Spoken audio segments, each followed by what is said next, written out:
可以賺到好多錢，令到啲客好開心。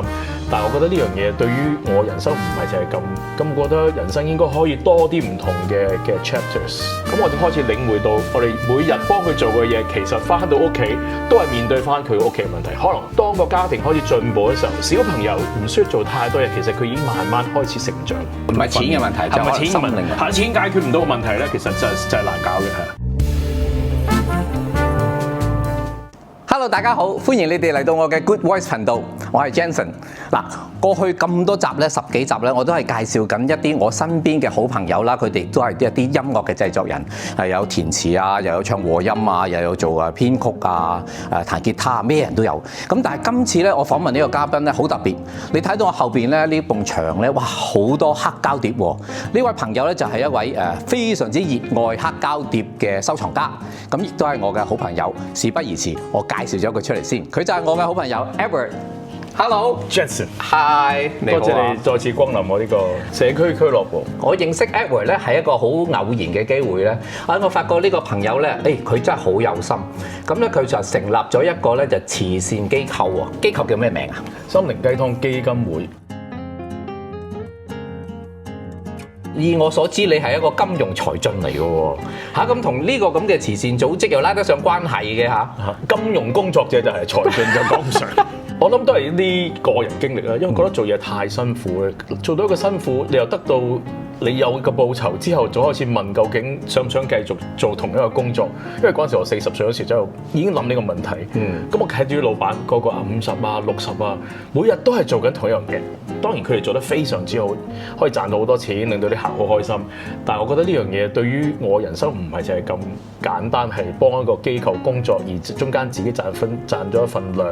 咁我覺得人生應該可以多啲唔同嘅 chapters。我發覺咧，你揀嗰個地區位置都好特別喎，即係香港咁大，你揀深水埗喎，點解會揀深水埗呢？呢啲又係冇得諗嘅。第一樣嘢我以前我住喺國務基豪街雷生春對面嘅，咁我其實對呢區非常熟悉，所以就令我吸引咗試喺呢區揾下啦咁樣。曾經有個人同我講過，佢話一啲好發達、一啲好摩登嘅一啲概念，就要喺個高樓大廈度做嘅，一啲好獨特。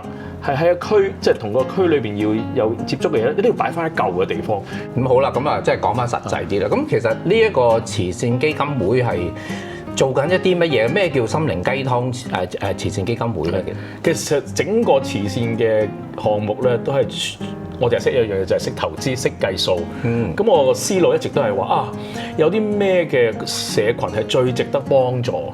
嗰陣時有首歌都幾流行嘅，就係 Whitney Houston 嘅 Greatest Love of All。I believe the children are our future。咁我就既然小朋友係我哋嘅將來，不如由小朋友開始啦。咁一做就做咗4年，做補習啦，做好多興趣班啦。咁我哋全港大概10幾區都每個禮拜都有資助好多小朋友食飯啊、讀書啊，同埋啲課後活動。咁但係發覺做完之後，好似冇乜睇唔到咩回報喎。咁開始又諗，點解小朋友我哋做極都係咁上下？補習可能冇再唔合格，但係又唔見唔到有多突然間會話個成績突飛猛進。喺我哋家訪之中發現啲問題多羅羅嘅。咁我就開始領會到，我哋每日幫佢做嘅嘢，其實翻到屋企都係面對翻佢屋企嘅問題。可能得一個單親媽媽照顧佢，可能爸爸媽媽不停喺度嗌交，可能飯都冇一餐食，跟住可能個居住環境非常狹窄，令到佢讀書、休息，甚至乎有個正常嘅社交都做唔到嘅。咁我哋就開始第5年開始咧，就喺家庭嗰度着手啦，就睇清楚每一個家庭嘅問題喺邊度啊，爸爸媽媽有冇精神困擾啊，或者屋企有冇人病啊，多咗去處理家庭問題咧，就發現咗。當個家庭開始進步嘅時候，小朋友唔需要做太多嘢，其實佢已經慢慢開始成長。除咗照顧小朋友開始啦，又發覺佢家庭好多問題啦，咁開始要諗下點樣照顧個家庭。咁其實呢啲人點出嚟嘅咧？咁因為我哋頭4年做小朋友嘅服務嘅時候，認識咗好多唔同嘅 NGO， 最主要嘅來源就係呢啲喺地區嘅社福機構啦，包括政府嘅社會福利處嘅家庭服務中心。咁佢轄下嘅就好多地方就會將佢嘅個案咧轉介俾我哋嘅。我哋而家差唔多有90個家庭個案，平均每個家庭有3個人左右。咁點解會轉介俾我哋？我呢個私營機構，佢哋一個大型嘅一個系統，因為有啲個案實在可能嗰個危機性太重，因為要多啲人一齊做嘢，可能佢都知道係佢心靈需要一啲輔助，而唔係一啲可能一啲物資啊或者某種唔係錢嘅問題，就係心靈啊。錢解決唔到嘅問題咧，其實就係難搞嘅係。咁好啦，你接觸到呢個家庭咁。你哋係點幫佢哋咧？其實首先睇下佢究竟個係咪啱我哋先啊！嚇，我即係你哋都會 scan 一次。我哋其實收5個先收到，我哋睇5個先收1個。哦，最主要原因就係因為唔係話每一個都啱做。去翻頭先嘅投資理念啦，一定係 buy low sell high 嘅，係咪？你入嗰個位一定係最低。咩叫低？人生嘅低位通常都係有幾種唔同嘅一啲叫做危機一齊可以 hit 到你嘅。一樣嘢可能 hit 唔到你，但係如果3、4樣一次過發生咁點咧？我舉一個好簡單嘅例子，有個媽咪係嘛，佢小朋友1歲、3歲、5歲，有一日突然間丈夫車禍死咗，跟住佢啲遺產處理出現咗啲問題，跟住佢就變咗落咗個劏房住。咁同嗰啲跟住啲婆婆媽媽照顧，亦都未必話最順暢，因為小朋友好細，咁佢精神又好大壓力，咁財政又係壓力，又要去悼念丈夫，跟住咧大嗰2個小朋友都識性㗎啦，知道成日問爸爸去咗邊度，跟住我哋點？通常我哋都會聽到一個好典型嘅答案，就係話我真係好想一次過了結晒佢，就唔需要再去處理啲問題啦，就你就收咗呢啲咁嘅 case。咁我哋喺投資角度就係呢啲就叫 distress 嘅 case 嘅，最好做點解？你買得好平，咁你做一啲啱嘅嘢，即係環境最差啦嚇。係啦，咁通常環境最差有一個好好嘅特點就係佢哋好有動力嘅。當然過咗某一個悲傷嘅時候咧，個動力好強㗎。但係如果唔係譬如有啲我知係有啲窮啊，有啲嘢搞唔掂啊咁樣，其實做完之後咧，佢就可以好舒服咁繼續會係一個生活，就冇咗個動力去行我哋跟住講叫自強啦、互助啦，甚至回饋呢個道路。所以我哋就想入嚟嗰時，唔係話我哋唔夠名額，亦都唔係話我哋要好苛刻，只不過我希望可以行完我哋呢個旅程。咁呢個組織係去用咩方法幫佢哋？係啦，咁我哋首先第一樣嘢就係第一步啦，就係自愛啦。希望家長第一樣嘢可以愛惜自己先。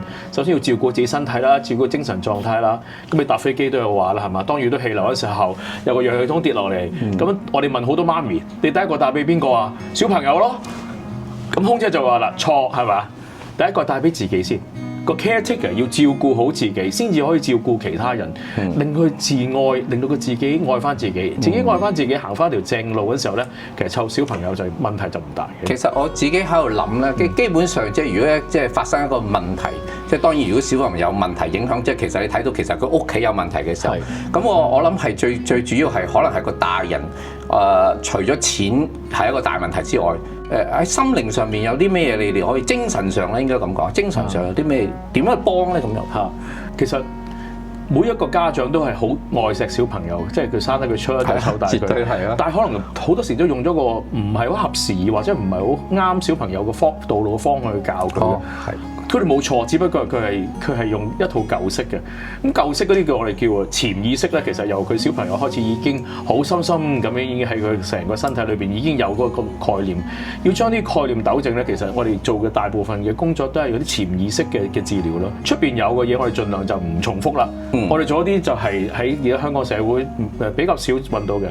咁我哋第一個就係叫做創傷嘅評估啦嚇，即係會睇翻，即係由佢細個嗰時一路睇，點解佢會咁樣嘅？即係睇翻，即知道點解你會遇到呢個丈夫，因為可能有啲係意外，但係可能有啲係因為黃賭毒而或者係虐打咁樣，你都要問下究竟點解嗰一刻你會選擇同呢個人一齊，定話呢個人係中間變咗咧？咁我哋一路幫佢研究。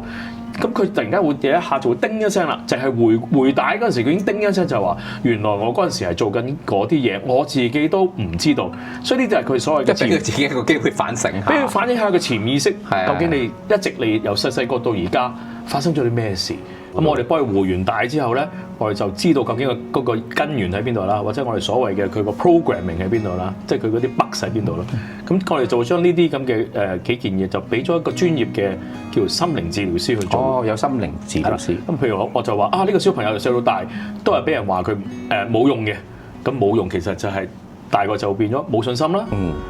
又或者話你聽我媽咪話，我湊大你，咁佢變咗冇自主能力啦。即係佢唔識得去自己去 make decisions 啊。咁呢啲心理治療師即係話就係成個家庭去做嘅咯喎，即係包括小朋友同大人一齊做。咁通常我哋都會分開小朋友同大人嘅。最主要原因就係話小朋友都未必想將所有嘢話晒俾媽咪聽。調翻轉頭，有時一啲嘢都唔係好方便，所以有套叫做所謂嘅防火牆啦。咁亦都要配治療師都要配合究竟呢個人適合揾一個男治療師啊定女治療師咧？咁小朋友就未必話可以講得晒所有出嚟嘅，所以就要用好多唔同嘅方法，例如畫畫啊，例如做演技要演戲啊，去做一啲活動啦，令到喺個過程之中慢慢去發掘究竟佢個創傷喺邊度。聽你咁講就話由最初係照顧一啲小朋友啦，咁後尾發覺佢家庭都有啲問題啦，咁同心靈會唔會有其他嘅關係嘅？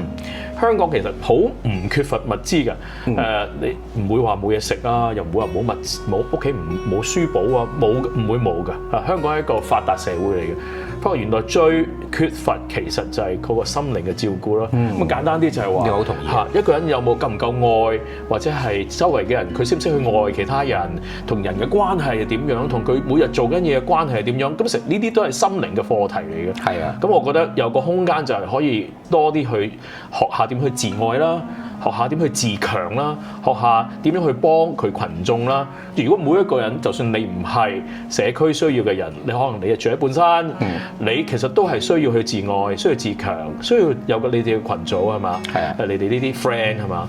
跟住亦都諗下點樣去幫翻其他人。咁我諗呢一個咁嘅心靈嘅道路咧，係無論每一個人唔同階層、唔同嘅背景，其實都好需要。音樂本身歌詞或者歌手會有一個治療嘅效用，其實嗰啲就係潛意識一啲你都唔意識到一啲，原來一直都喺度操控緊你個情緒行為。譬如當你敲響佢嘅時候咧，你就覺得個人會靜咗落嚟啦。咁譬如呢啲咁嘅水晶缽咧，咁好明顯個聲同頭先係有啲唔同嘅。咁譬如有啲人怕狗嘅，成日俾狗追喺夢裡面，或者同佢童年嘅一個陰影，再面對翻嗰啲狗嘅時候咧，可能佢就唔再驚啦。今次咧我就可以好勇敢去面對佢，唔係好似以前有種恐懼。